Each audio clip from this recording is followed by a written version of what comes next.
নমস্কাৰ, মোৰ নাম দিলীপ কুমাৰ ৰয়। মই বনৰক্ষী হিচাপত মানসত কাম কৰি আছোঁ। মই মানসত 1999 চনৰ পৰা আছোঁ, 21 বছৰ ৰানিং বৰ্তমানলৈকে। বিভিন্ন বিটত বিভিন্ন হেৰিত থাকিলোঁ, চাব বিটত কেম্পত থাকি আজি বৰ্তমান মানস হেৰিত আছোঁ, বাঁশবাৰী ৰেঞ্জতে আছোঁ।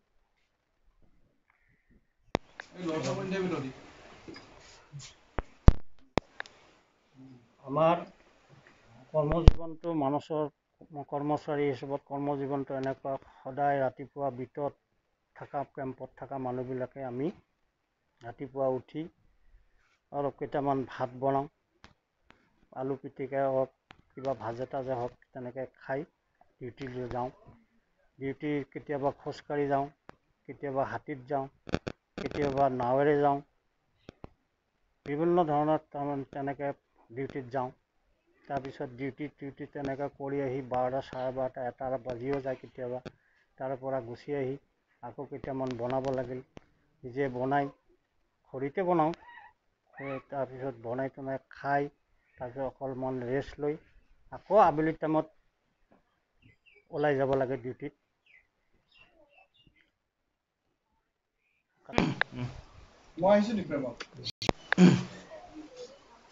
আমি ডিউটি কৰা সময়ত ক'ত কি দেখিলোঁ, ক'ত কি পালোঁ, গোটেইখিনি আমি তাতে স্পটতে আমি নোট কৰি লৈ আহোঁ। তাতে GPS লওঁ, GPS পইণ্ট লৈ তাৰপিছত গোটেইখিনি নোট কৰি আনি আকৌ বিটত আহি সেইবিলাক আকৌ আমি ৰেজিষ্টাৰত উঠাওঁ। ৰেজিষ্টাৰত উঠাৰ পিছত ক'ত কি যদি কিবা মৰা জন্তু হওক বা জীৱিত জন্তু হওক, ক'ৰবাত পোৱালি হওক, ঘৰত দেখিছোঁ, গোটেইখিনি নোট কৰাৰ পিছত আকৌ আমি ৰেঞ্জত অৱগত কৰোঁ, অমুক জেগাত অমুক বস্তুটো পোৱা গৈছে, হাতীয়ে হওক গড়ে হওক, এইবিলাক আমি তেনেকুৱা জনাওঁ। মই 2006 চনৰ পৰা গড়ৰ লগতে জড়িত হৈ আছিলোঁ, গড়ত ডিউটি কৰি আছিলোঁ। আমাৰ তেনেকুৱা 3টা মনিটৰিং গ্ৰুপ আছিলে, নাম এটা ব্ৰেভ', আলফা, ফক্স, 3টা গ্ৰুপ আছিলে।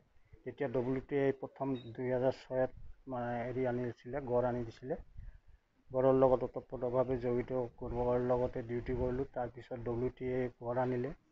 WTI গড় অনাৰ পিছত আমি দিনে ৰাতি একেৰাহে দিন নাই ৰাতি নাই তেনেকৈ আমি কেতিয়াবা বেগ লৈও ৰাতি ক'ত ভাঙা দলং, ক'ত গছৰ তলত, গোটেই ৰাতি আমি তেনেকৈ ডিউটি কৰি ফুৰিছিলোঁ। গড়টো য'ত থাকে বাউণ্ডাৰীত বাহিৰতো গৈছিল, বাহিৰৰ পৰা তেনেকৈ বহুত কষ্ট কৰি ভিতৰত সোমাই দিব লগা হৈছিল। আমি ইভিন ট্ৰেক্টৰেদি খেদি হ'লেও গড় ভিতৰলৈ অনাৰ চেষ্টা কৰিছিলোঁ বা সোমাই দিছিলোঁ। তাৰপিছত এবাৰ বহুত দূৰলৈকে গুচি গৈছিল গড়, তেতিয়াও বহুত কষ্ট কৰিব লগা হৈছিল।